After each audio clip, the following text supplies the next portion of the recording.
Halo Sobat Medio, dalam rangka menyambut 1 tahun Medio Podcast Network by KG Media, akan ada sebuah series terbaru yang membahas podcast-podcast oleh Medio bersama produsernya masing-masing.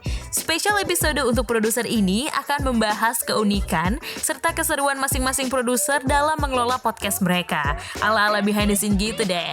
Nah, di episode kali ini, host Muhammad Kanzia akan ngobrol bersama Fandi Gautama dan Gregorius Amadeo untuk membahas podcast Aiman Wicaksono dan Beginu.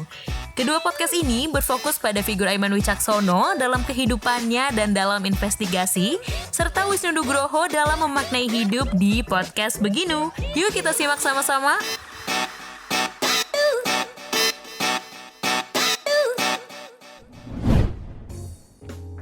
Halo Sobat Medio, kembali lagi nih di spesial episode bersama produser-produser Medio, di mana hari ini aku Muhammad Kanzia sudah bersama Fandi Gautama dan Gregorius Amadeo, produser dari Aiman Wicaksono dan Beginu. Welcome to the podcast. Halo semuanya. Halo. Nah, aku mau mulai dari cerita dulu dong. Awalnya nih gimana sih perasaan Kak Fandi dan Kak Deo begitu dapat tanggung jawab untuk mengelola podcast Aiman Wicaksono dan Beginu? Oke, jadi gue dikasih tanggung jawab tuh sebenarnya cukup agak trust issue juga sama diri gue sendiri ya khususnya ya. Karena ini kan gue pegang 2 podcast yang talentnya tuh punya namanya besar banget ya. Kayak misalkan Mas Aiman ya, siapa sih yang gak kenal jurnalis investigasi ternama di Indonesia gitu kan. Terus juga sama pemimpin redaksi Mas Inu gitu kan. Jadi memang ini punya tantangan tersendiri dan gue jadi nge-challenge diri gue juga gitu. Sampai mana sih limit gue bisa nge-push kreativitas gue nanti untuk ngedongkrak podcast-podcast ini supaya performanya bagus. Mereka punya nama besar dan gue harus bisa menjaga nama mereka dengan baik juga. Itu sih dari gue sih challenge-nya. Sebenarnya menarik ya, maksudnya benar kata Fandi juga, yang dipegang itu adalah talent yang sudah punya nama besar. Jadi gimana caranya meng-create mereka untuk bisa lebih mengorbit di Spotify-nya. Cailah bahasa gue. Tantangannya adalah kalau dari segi Beginu kan berarti membuat versi Spotify untuk bisa memberikan sentuhan-sentuhan audio, dan gimana caranya mempresent itu lebih enak dari versi audio. Itu tantangannya jelas. Dan untuk yang Aiman gimana caranya untuk bisa meng-create konten yang bisa memenuhi rasa hausnya penggemar-penggemarnya Aiman, apalagi penggemar yang emang ngikutin programnya dia yang di TV-nya juga, yaitu Aiman, dengan investigasinya dia yang menarik-menarik juga gitu. Jadi menarik cerita-cerita yang kita semua juga mungkin penasaran, kok bisa dia ngelakuin investigasi ini, kok bisa dia ngelakuin ini dan itu. That's the challenge sih. Aku mau gali sedikit ke episode atau kasus yang menarik tuh tadi kalau sempat Deo mention. Sejauh Kak Fandi dan Kak Deo mengelola podcast Aiman, episode mana sih yang paling menarik untuk Kak Fandi dan Kak Deo? Oke, jadi episode yang menarik buat gue untuk gue produksi itu tentang konten-konten lifestyle atau diari Mas Aiman gitu loh. Yang dimana persona Mas Aiman ini kan terkenal dengan jurnalis investigatif. Tetapi gue harus bawa konten-konten nge-twist persona Mas Aiman yang investigatif itu menjadi seseorang yang bisa membawakan konten selain investigatif tersebut, yaitu lifestyle gitu loh. Kadang kan kita juga bingung ya, kayak misalkan kayak Raffi Ahmad disuruh ngomongin politik, itu kan juga bingung ya. Sama challenge-nya dengan hal ini gitu loh. Tetapi di satu sisi kan Mas Aiman sebagai seorang jurnalis, dia juga menjadi seorang ayah, menjadi seorang suami, ataupun menjadi seorang teman-teman di lingkungannya. Itu sih yang jadi tantangan sendiri, kayak sudut pandang apa sih yang harus gue angkat dari seorang Aiman yang bisa diminati oleh banyak orang, yang bisa menginspiratif banyak orang. Nah, kalau misalkan di podcastnya Beginu ya, bukan begini, bukan begitu gitu kan. Itu memang challenge-nya kita ini sebenarnya karena kita lebih ke arah sistemnya mirroring ya dari kontennya YouTube-nya Mas Inu yang ada di Kompas.com. Kita bingung nih, kayak buat Spotify itu kan memang secara data ya, para pendengarnya itu susah banget untuk mendengarkan konten-kontennya 1 jam gitu loh. Sedangkan kan konten yang Begini yang di YouTube kan itu 1 jam banget ya kan. Jadi memang ngetis di sana. Jadi kita harus membuatnya menjadi 2 subtopik gitu. Itu challenge-nya sih. Makanya kayak seru banget gitu loh. Kayak kalau ditanya episode mana, ya lebih ke arah produksinya sih yang dipikirinnya, bingungnya gimana supaya naikin performance-nya gimana dan dinikmati oleh para pendengarnya seperti apa. Apalagi kan dua sosok ini ya, Mas Aiman dan Mas Inu ini kan punya penggemar, punya fans, punya pendengar loyalnya mereka atau penonton loyalnya mereka gitu loh. Nah ini caranya gimana biar mereka juga terhibur gitu dengan konten-konten yang akan kita buat gitu. Itu sih challenge-nya di sana sih. Oke, kalau gue episode dari Aiman ya, yang paling menarik dan mind blowing sebenarnya buat gue adalah ketika investigasi dia tentang pembunuhan, kasus pembunuhan di Sabang, lagi di Subang. Gue nggak nyangka ternyata sebuah konten investigasi pembunuhan yang kayak yang bisa lu bayangin mungkin kalau kerennya kayak di film-film gitu ya.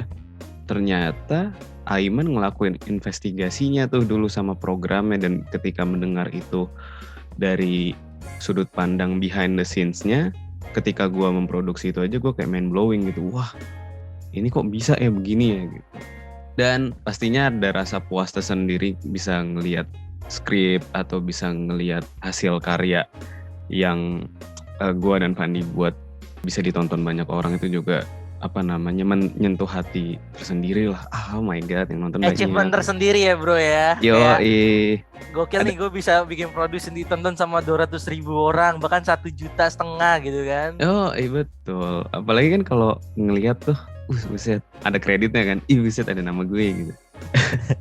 Itu kalau soal Aiman. Tapi kalau untuk soal Beginu, mostly gue suka hampir semua episodenya karena narasumber yang didatengin Mas Inu in some way relate buat gue gitu. Kayak si Gido, banyak seniman-seniman dari Yogyakarta dan sekitarnya juga yang dia wawancara itu in some way itu dekat sama gue. Makanya ketika untuk memproduksi ulang podcast Beginu ke dalam versi Spotify, gue selalu ngerasa enjoy karena gue juga akhirnya mendapat insight baru dari conversation mereka, dari obrolan mereka. Mungkin kalau yang ngedengerin Mas Inu juga mulai ngeliat polanya gitu. Mas Inu selalu menanyakan hal-hal yang sifatnya cukup fundamental, yaitu kayak pertanyaan yang balik lagi to the basic. Kenapa lu ngelakuin ini? Kenapa lu ngelakuin itu? Itu kan pertanyaan yang mendasar dan filosofis banget sebenarnya untuk ditanyain ke narasumber-narasumber. Cuman buat gue itu bagian menarik dan biasanya itu akan selalu menjadi highlight yang untuk diangkat ke versi audio sih, karena itulah yang mungkin jadi rasa penasaran banyak orang juga ketika ngedenger kenapa narasumber ini melakukan A, B, C dan seterusnya gitu. Tapi by the way Kanzia, fun fact aja ya, kenapa Dio ini lebih interest ke podcast Beginu ya? Fun fact aja karena dia ini adalah salah satu fans loyalnya dari Mas Inu sendiri. Ya kan, Dek? Oh, gitu. Jadi kenapa dia bilang enjoy segala macam dengan obrolan tersebut? Karena memang dia punya rasa loyalitas juga di situ. Jadi dia punya encourage bahwa ini gue harus bisa nge-encourage fans-fans loyal juga untuk tertarik mendengar di Spotify. Ya nggak, Dek? Ya kan? Kagak, Van. Sebenarnya tujuan gue menarik hati Mas Inu sih. Jadi gitu aja loh. Jadi gini, Kanzia perlu tahu kalau Mas ini tuh dosen gue di kampus tuh. Dosen gue juga kebetulan nih. Iya.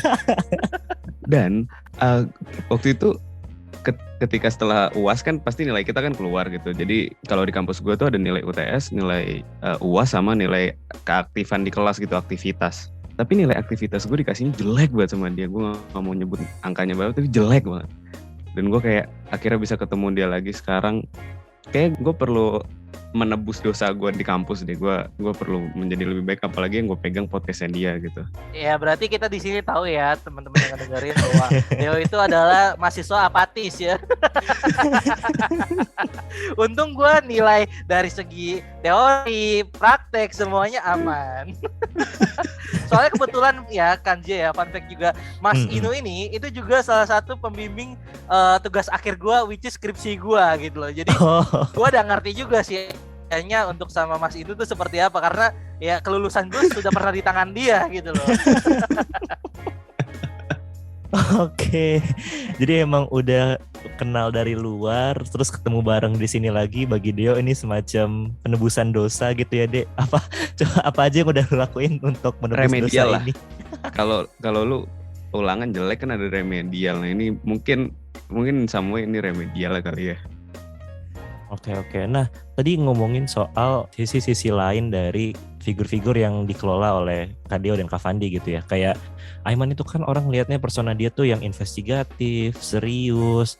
Mas Inu juga kalau di podcastnya tuh lebih mungkin bagi orang-orang yang jarang dengerin tuh kayak yang lebih ada nilai filosofis dan seriusnya gitu ya. Ada nggak sih sisi yang Kak Deo dan Kak Fandi temui dalam proses produksi podcast ini? Oke, kayak kita ngelihat nih Mas Aiman nih di TV kayak gimana segala macam yang biasanya ngomongin soal investigatif, liputan segala macam. Berarti kan kita kan mindsetnya adalah oh Mas Aiman nih lumayan kaku ya gitu loh. Lumayan tegas ya sebagai seorang jurnalis, kan emang sebagai jurnalis juga kita harus menunjukkan sisi tersebut lah supaya menunjukkan bahwa apa yang kita sampaikan itu memang kredibel untuk di masyarakat gitu loh. Tetapi di behind the scenes-nya atau di balik layar kita selama produksi sama Mas Aiman itu salah satu jurnalis yang meskipun besar tuh nggak sombong ya. Namanya meskipun dia dikenal banyak orang itu nggak sombong sama sekali. Even kayak gue brainstorming soal ide kayak gini, ide ataupun gue ngajuin konsep Mas Aiman nanti ngomongin soal berkebun ya, cerita aja nih Mas Aiman di rumah nih kebun-kebunnya bunga-bungaan atau segala macam, dia selalu mencoba encourage untuk terbuka gitu. Dan juga Mas Inu ya, waktu itu Mas Inu itu gue kenalnya sebagai seorang dosen kan sebelum bekerja di media ini kan gitu loh. Yep. Yang dimana wajar lah ya seorang mahasiswa cukup segan dengan dosen gitu loh, karena memang keterikatan kita dengan dosen kan berbeda-beda ya. Ketika gue bekerja sama waktu itu ada project nanti ya, ini projectnya bakal bisa didengar sama teman-teman atau ditonton sama teman-teman di YouTube maupun di podcastnya Aiman de Beginu, yaitu kolaborasi antara Aiman sama Beginu nih. Jadi waktu itu kolaborasi itu kita bisa ngelihat bahwa sisi Mas Inu tuh sebagai seorang pemret tuh ternyata memang mempunyai figur yang humble banget gitu sama orang lain, dan dia itu tipe orang yang kalau gue bahasa sanguinis banget gitu loh, yang bisa berbaur sama orang banyak gitu loh ya. Dan di situ gue ngeliat wow keren banget ya seorang pemret yang bisa berbaur sama banyak orang dan bisa menunjukkan dirinya itu bukan seorang yang eksklusif gitu loh, tetapi dia bisa juga memposisikan dirinya sama dengan orang lain supaya enjoy ngobrol sama dia. Itu sih kelebihan yang gue lihat dari Mas Inu di balik layarnya ya. Setuju sih sama Fandi, maksudnya ketemu mereka dalam skop ada untuk bekerja gitu, yang biasanya misalkan ngeliat Aiman di TV atau ngelihat Mas Inu di kampus, pasti kan ada ngerasa ini kayaknya gap kita tuh jauh gitu. Apalagi ibaratnya gue adalah mahasiswa biasa yang sampai sekarang juga masih mahasiswa karena belum lulus gitu ya. Makanya tugasnya gampang. Kasian kan gak lulus kan. Gue udah yakin lu bakal bahas itu, sengaja gue pancing juga soal itu. Apalagi gue waktu itu lagi mau produksi satu konten podcast bareng Mas Aiman, dan rasanya tuh seneng banget lagi di Menara Kompas, terus gue bisa fist bump sama dia, walaupun gue yakin dia sebenarnya nggak ngeh-ngeh banget, tapi pas momen fist bump itu kayak anjay, gue fist bump sama Aiman coy gitu. Fist bump sama jurnalis investigasi terkenal gitu yang legend di Indonesia gitu ya. Gue bisa bilang ke mak bapak gue kan, itu gue udah fist bump sama orang yang lu tonton di TV gitu. Oke, kira-kira kenapa konten-konten podcast Aiman dan Begini tuh harus banget didengerin untuk anak muda zaman sekarang? Oke, kalau podcast Aiman, kalian tuh harus lebih aware sama isu-isu di Indonesia ya. Mau itu soal politik, hukum, ataupun pop culture ya. Kayak misalkan soal COVID segala macam, itu kan lebih harus ditingkatkan ya informasinya, supaya kita sendiri pun sebagai anak muda punya gebrakan sendiri nih ketika kita melakukan sesuatu, supaya impact dari informasi kita bisa berikan ini kan juga ngerti gitu untuk doing something di daily life kalian tuh dengan sesuai prosedur kah dengan negara yang kita punya sistem seperti ini gitu. Begini kenapa harus dengerin podcast begini, ini memberikan konten yang membangun kita untuk menjadi orang yang inspiratif, supaya apapun yang kita lakukan itu kita harus tahu nih tujuan dan maknanya buat hidup kita tuh sebenarnya apa sih. Kalau misalkan kalian selama ini berpikir gue kerja aja lah, gue udah umur segini, yang penting gue dapat duit, yang penting masa depan gue punya rumah, punya mobil segala macam. Tapi kan pada dasarnya kalau kita pikirkan secara mendalam, bukan dengan cara itu aja, tetapi bagaimana cara kita memaknai hidup kita tuh seperti apa. Apakah kita enjoy dengan pekerjaan kita, apakah kita bahagia dengan pekerjaan kita, dan cara kita untuk mencapai kebahagiaan itu seperti apa, dan bagaimana kita mengapresiasi diri kita dengan hasil apa yang sudah kita kerjakan. Itu sih yang gue dapet sih. Setuju. Ya, intinya adalah ketika mendengarkan podcast Aiman hadir dengan bentuk yang berbeda. Dan bentuk monolog, dia bercerita tentang pengalaman liputan dia, dan itu juga benar kata Fandi untuk ngelihat lagi saat ini sebenarnya gimana gitu. Dan ngikutin hal itu kan juga menarik. Dan satu sisi kalau yang begini, podcast begini bisa memberikan sesuatu yang insightful terlepas apapun yang lu kerjain gitu. Mau lu seniman, mau lu politisi dan segala macam, ada sesuatu yang bisa lu ambil. Apalagi kalau lu yang juga suka sama narasumber-narasumber, ya dengarkan aja dulu dari yang lu suka gitu. Nanti juga pasti ada yang nyantol. Karena dari situ juga ada obrolan-obrolan yang menurut gue belum pernah gue temuin dari obrolan-obrolan lain di tempat lain gitu. Itu sih mungkin kalau dari gue. Nah, karena Medio lagi ulang tahun, boleh dong sebagai penutup wish-nya untuk Medio ada apa aja nih? Oke, wish gua Medio itu bisa lebih dikenal sama banyak orang tentunya ya. Jadi apapun konten yang kita produce ya, apapun konten yang kita sampaikan buat masyarakat, buat teman-teman juga yang mendengarkan, itu lebih gampang ke reach out juga dan memberikan efek yang baik buat masyarakat kita juga gitu loh, supaya masyarakat kita mempunyai attitude ya lebih tinggi lah dari sebelum-sebelumnya lah, gak kayak pikirannya pendek segala macam. Terus juga semoga Medio juga selalu memberikan warna-warna baru ya gitu. Yes, ini ulang tahun pertama dan kita nantikan ulang tahun kedua dan kita nantikan yang ketiga dan seterusnya. Panjang umur dan terus berputar.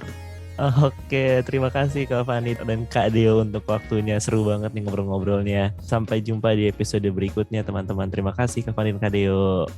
Ya, bye. Yeah, bye. Nah, itu dia episode kedua serial special episode bersama produser-produser Medio. Buat kamu yang penasaran behind the scene dari podcast-podcast lainnya oleh Medio Podcast Network by KG Media, tunggu episode berikutnya ya. See you on the next episode, Sobat Medio.